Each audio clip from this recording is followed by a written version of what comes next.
Ceci est la page de couverture du magazine Voice, qui est le magazine des hommes d'affaires du plein évangile. Il faut savoir que Frère Branham a été rejeté par la plupart des dénominations. Il y avait très peu de portes ouvertes pour qu'il puisse aller prêcher la parole de Dieu à l'extérieur, sauf les hommes d'affaires du plein évangile, qui était une organisation interdénominationnelle fondée par un certain Demos Shakarian, un Arménien, un homme d'affaires habitant à Los Angeles, et qui, avec quelques hommes d'affaires, avait ce fardeau de créer une communion avec des hommes d'affaires pour promouvoir la parole de Dieu. Donc c'était la seule porte ouverte pour Frère Branham, l'une des seules. Et le 11 février 1961, Frère Branham était invité à un petit déjeuner des hommes d'affaires. Les réunions des hommes d'affaires du plein évangile s'appelaient des chapitres. Et donc il se retrouve là ce matin à la Clifton's Cafeteria de Los Angeles, qui était le lieu habituel où se réunissaient les hommes d'affaires du plein évangile de Los Angeles. Et au cours de ce petit déjeuner, Frère Branham reprend assez sévèrement les dénominations, l'esprit dénominationnel et tout le mal qu'ils font, et surtout le fait de rejeter Dieu, de rejeter la parole de Dieu. Mais à la fin de son exposé, un homme s'avance vers lui qui s'appelle Danny Henry, et il s'approche de Frère Branham et il lui dit Frère Branham, votre sermon aurait pu faire partie de l'Apocalypse, tellement cet homme avait été percuté par les paroles du prophète. Et il met ses bras autour de Frère Branham et il prie pour lui. Et au moment où il prie pour lui, il parle en langue, il parle en français. Et ce qui sort, c'est cette célèbre prophétie de l'amour divin. Alors, les hommes du plein évangile qui étaient présents ont fait que cet événement soit reproduit dans leur revue, la revue Voice. Donc c'est arrivé le 11 février, et dès le mois de mars, donc ce que vous voyez ici à l'écran, c'est la couverture du magazine Voice du mois de mars 1961, et l'homme que l'on voit, c'est l'un des témoins francophones qui a entendu la prophétie donnée par Danny Henry. Cet homme s'appelle John Paul Wildrian, c'est un Belge qui est né à Liège, et j'ai eu l'occasion, le privilège de pouvoir lui parler il y a maintenant déjà peut-être une petite dizaine d'années, puisque John Wildrian est décédé. Et je lui avais parlé de cette prophétie. J'ai retrouvé sa trace parce qu'en cherchant dans l'annuaire téléphonique sur le nom Wildrian, j'étais tombé sur des Wildrian du côté de Liège, justement. Et en fait, c'était sa sœur. Donc, je suis tombé sur la sœur de John Wildrian qui m'a donné ses coordonnées, et ainsi j'ai pu lui téléphoner. Et au cours de cet entretien téléphonique, il se souvenait très bien de cette réunion, mais pour lui, c'était un parler en langue, comme il y a beaucoup dans les assemblées pentecôtistes, et c'était un message qui était adressé, un message personnel, selon lui, adressé à un évangéliste, mais il ne se souvenait pas des paroles exactes en français. Donc tout ce que nous avons, c'est la traduction anglaise de la prophétie qui a été donnée en français. Et cette traduction la plus précise possible, c'est celle que Frère Branham a lue pour la première fois le 2 avril 1961 dans le message qu'il a prêché de True Easter Seal, le véritable sceau de Pâques. Donc c'est là, pour la première fois, en ayant dans les mains le magazine Voice, il raconte cet événement qui s'était passé le 11 février.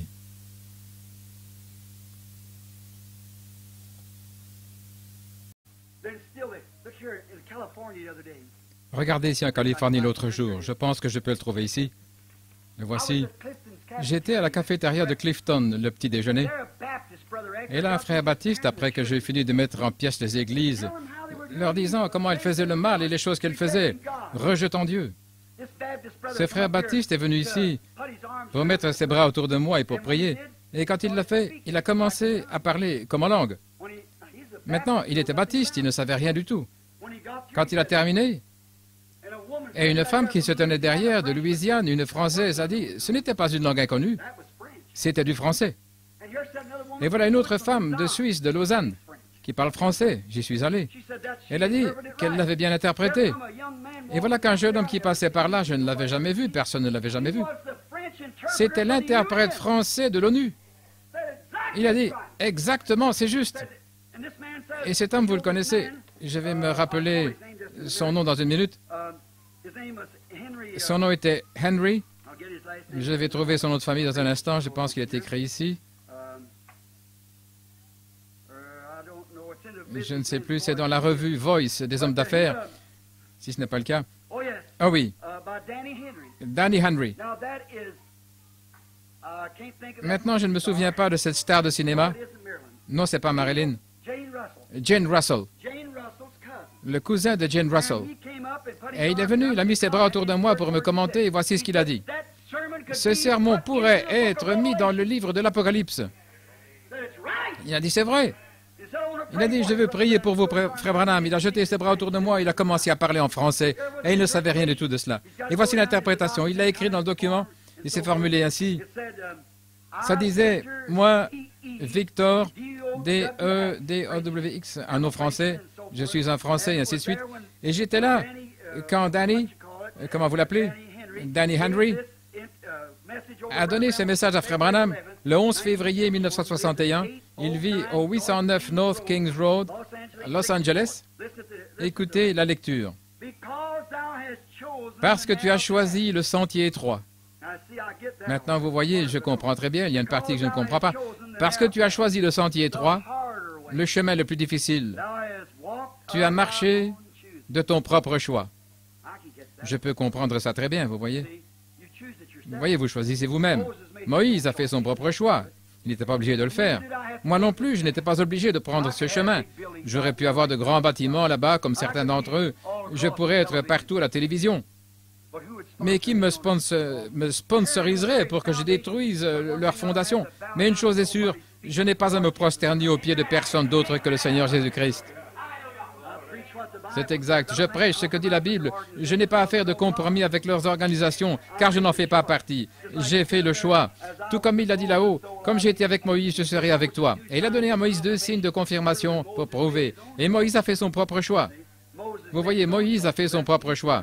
C'est facile à comprendre, vous voyez. Tu as choisi, parce que tu as choisi le sentier étroit, le chemin le plus difficile, tu as marché de ton propre choix. Maintenant ici, cet homme, regardez comment c'est écrit. Vous pouvez voir que c'est écrit en mots étrangers. Tu as pris la décision correcte et précise. Et c'est mon chemin. Gloire à Dieu. C'est mon chemin. À cause de cette décision capitale, une énorme portion du ciel t'attend. Il n'avait jamais entendu parler de la vision, vous voyez, de ceci. Vous vous souvenez de la vision? Une grande portion du ciel t'attend. Quelle glorieuse décision tu as prise. Ceci en soi, à partir d'ici, je ne comprends pas. Ceci en soi est ce, une grande parenthèse là, qui donnera et fera s'accomplir la formidable victoire dans l'amour divin. Je ne sais pas ce que ça veut dire. Fera s'accomplir. Peut-être que dans la petite tente, un de ces jours, assis là-bas, il le fera savoir. Pourquoi? Pas parce que nous devions le faire, pas parce que c'est juste un moyen facile. Vous pouvez être populaire. Vous auriez tout le monde vous tapant dans le dos. L'argent affluent de partout pour une radio ou des télévisions et ainsi de suite. Ils ont dit qu'ils le prendraient et le téléviseraient. Je ne crois pas qu'il faille prendre les choses de Dieu et les mettre sur le marché avec cette vulgarité du monde. Je ne crois pas qu'il faille s'agglutiner et faire quelque chose qui n'est pas. Je crois qu'il faut juste laisser faire, attendre. Dieu, c'est Dieu, laissez-le faire ce qu'il veut. Nous sommes des serviteurs, servons le Seigneur. Faisons ce que Dieu dit. L'homme, au milieu de tout cela, est obligé de prendre une décision.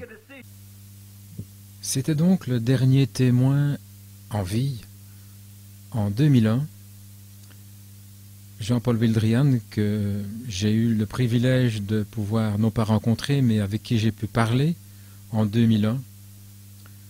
Il avait donc en 2001 70 ans et il avait 30 ans lorsqu'il fut témoin de la prophétie. On le voit donc à gauche de l'image, lorsqu'il était âgé de 30 ans en 1961 et qu'il a entendu cette prophétie par Danny Henry. À droite de l'image, on le voit à la même époque en compagnie de Victor Ledoux. Alors à présent, je vais lire la traduction française d'un article qu'il a écrit dans le magazine Voice et qui est paru le mois suivant la prophétie, donc dans le numéro du mois de mars 1961, le magazine des hommes d'affaires du plein évangile. The man that you see on the front cover is John Paul Wildrian. L'homme que vous voyez sur la page de couverture de ce magazine, c'est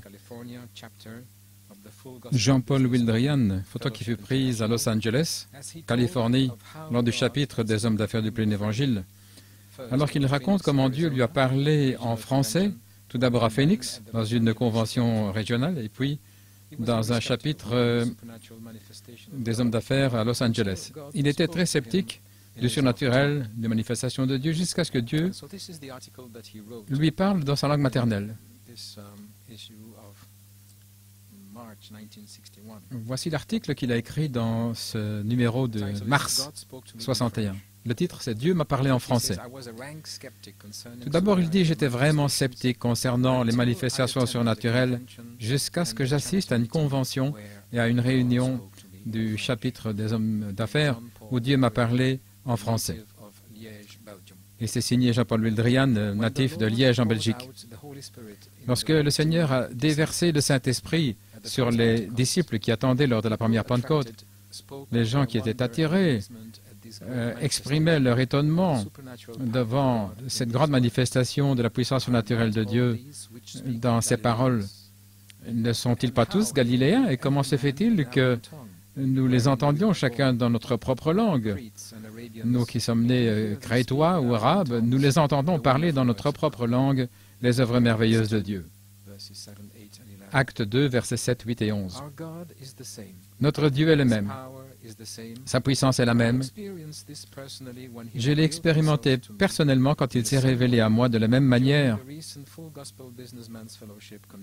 Pendant la dernière convention des hommes d'affaires du plein évangile à Phoenix, en Arizona, le révérend Squire d'Angleterre, dont j'ai le privilège de faire partie dans ces réunions de réveil, en connaissant l'expérience et les bénédictions qu'il a reçues lors de ces réunions des hommes d'affaires du plein évangile,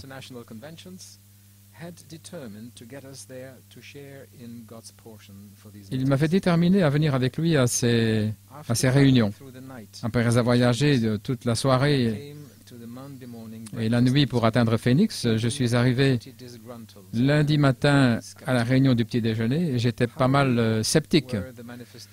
Combien réelles étaient les manifestations du Saint-Esprit dont j'avais entendu parler dans ces réunions? Et qu'en est-il du côté émotionnel?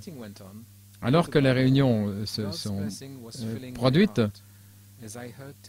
petit à petit, les bénédictions de Dieu remplissaient mon cœur alors que j'entendais des témoignages des hommes de toutes sortes de marches de vie et comment je voyais la puissance de Dieu et l'Esprit agir dans leur expérience, pas seulement dans leur vie spirituelle, mais dans chaque partie de leur vie, jour après jour, dans leur vie, dans leurs affaires, dans les témoignages, la vie d'Église. La présence constante du Saint-Esprit était leur force. Alors qu'ils parlaient, qu'ils témoignaient, mon cœur devenait de plus en plus affamé. C'était l'expérience dont j'avais besoin. J'étais pentecôtiste, j'avais été rempli de l'Esprit, mais qu'est-ce que ça signifiait maintenant dans mon expérience? Ceci était la puissance que j'avais vue, rendant les gens capables de faire des exploits pour Dieu, la puissance qui avait permis à Frère Squire, par exemple, dans des circonstances difficiles, d'amener à l'effet son travail missionnaire remarquable. cette même puissance qu'il avait utilisée, et d'autres grands hommes, dans une merveilleuse œuvre évangéliste. Mais plus que jamais, j'ai réalisé que la plénitude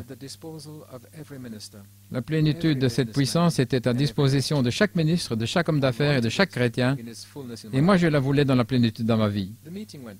La réunion a continué, la bénédiction de Dieu remplissait mon âme, et c'était comme une lettre rouge pour moi dans mon expérience. Et tout à coup, je vis un jeune homme s'avancer. J'avais à peine remarqué cet homme. Il est venu au micro et tout à coup, l'Esprit de Dieu est venu sur lui et il a donné un message dans une langue inconnue, surnaturelle. Et une dame dans l'auditoire en a donné l'interprétation. C'était un message merveilleux. Mais immédiatement, des gens se murmuraient l'un à l'autre. Ce jeune homme, il a parlé en français. Et cependant, dans sa vie, il ne connaît pas un mot de français. Alors une annonce fut faite. Ceci n'était pas un message dans une langue surnaturelle avec le don d'interprétation en opération, mais Dieu a fait que ce jeune homme, Danny Henry, parle en français, et la dame qui connaît le français, qui s'appelle Annette Long, vient de traduire cela d'une manière ordinaire. Un choc de désappointement est venu sur moi. Vous voyez, le français, c'est ma langue maternelle. Et bien que j'ai entendu ce message surnaturel, je n'avais pas compris un seul mot. Tous mes anciens doutes et mes craintes revenaient. Et le diable a utilisé cela pour me faire perdre toutes les bénédictions que j'avais reçues ce matin-là. Des pensées traversaient mon esprit. C'est faux, tout ça c'est préarrangé, il n'y a rien là-dedans. Ce n'est que du spectacle pour exciter l'émotion chez des gens qui avalent tout. Mais il y a une chose que je ne pouvais pas comprendre, c'est que le conducteur de la réunion a fait un appel concernant la force de l'interprétation de ce message, et il y a eu une grande réponse.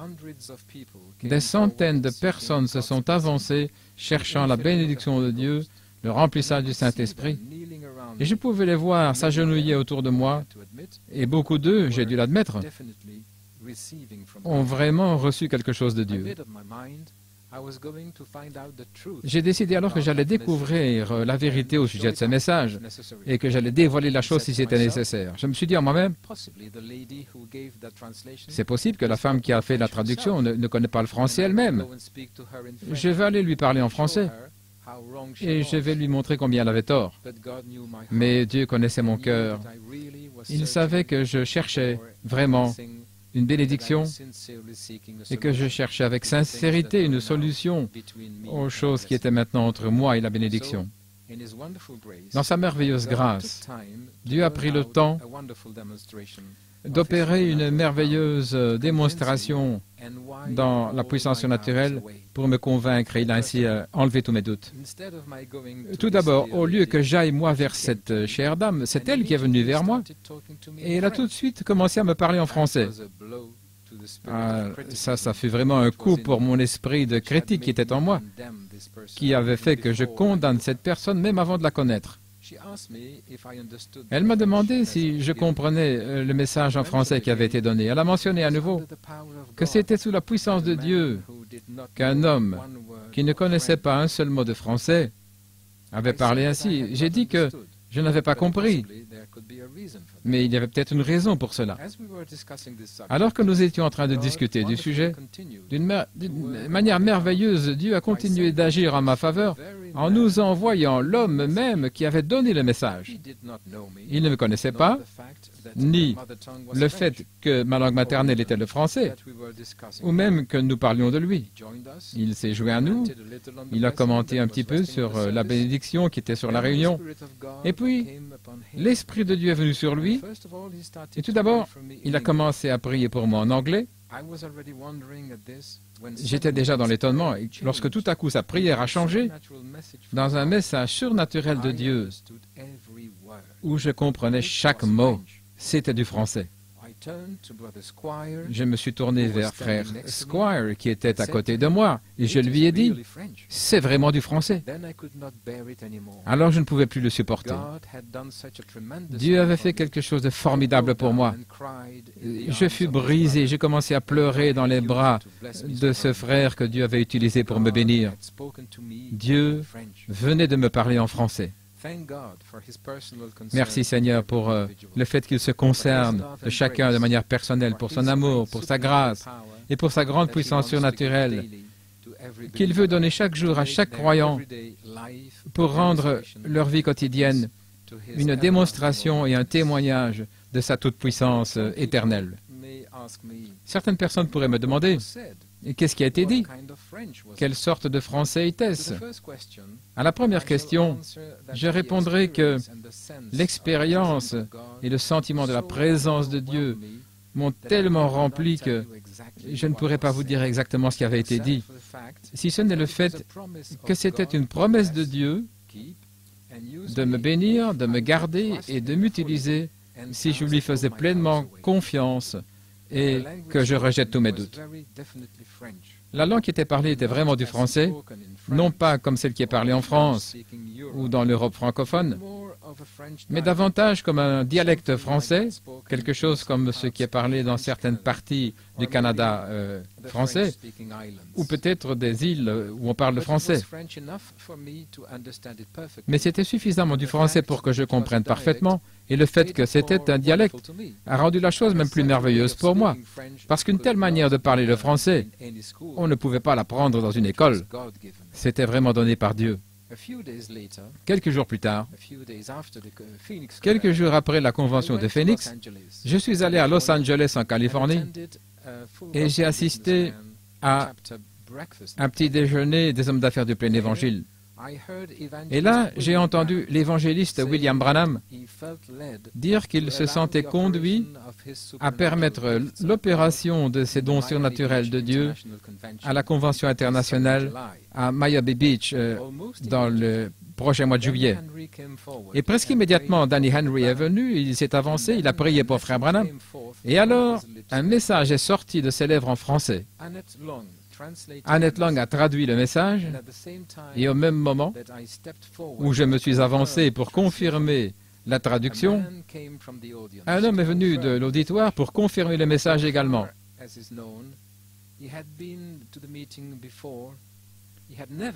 Il n'avait jamais assisté aux réunions auparavant